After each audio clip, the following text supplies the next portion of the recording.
For the 11th year in a row, South Korea is number one when it comes to the suicide rate amongst OECD countries, the more developed nations.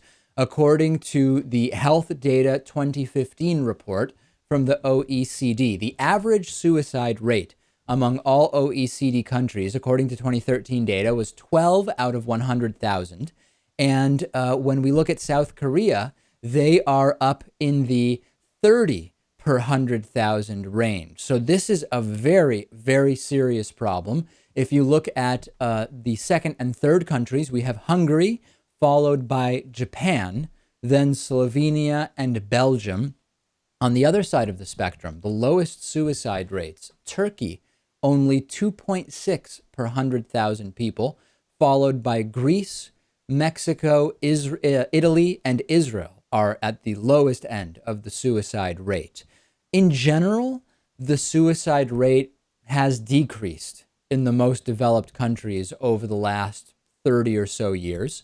But why is the suicide rate so high in South Korea? There's a few factors that have been written about. One is the sort of all work, no play culture in South Korean education. Because when you look at the leading cause of death among teens and among 11 to 15-year-olds, the suicide rate in South Korea is one of the highest among the most developed nations. And there's also just this pervasive sort of focus on exams and education. And a lot of this, Lewis, is being blamed for the suicide rate in South Korea.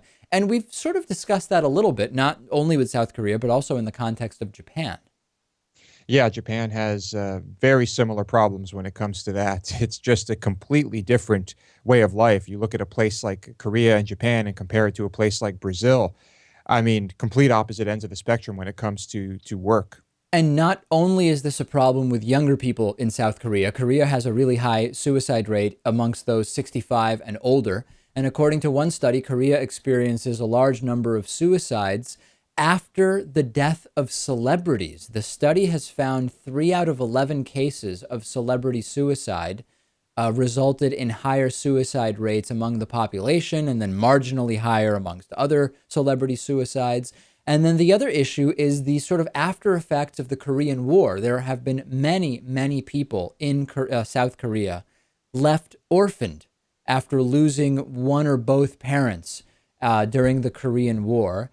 And this also is considered to have a significant impact on the suicide rate in South Korea. And then lastly is the stigma around mental health. I emailed with a couple of people who spent time in South Korea and sent me the story, and they said, mental health isn't really a thing in South Korea. When you go see a mental health a counselor, therapist, etc., it can end up on your medical record in a way that then can impact your employment potential, and that it's a really serious thing how stigmatized this is. And there are similarities to many other countries with regard to mental health.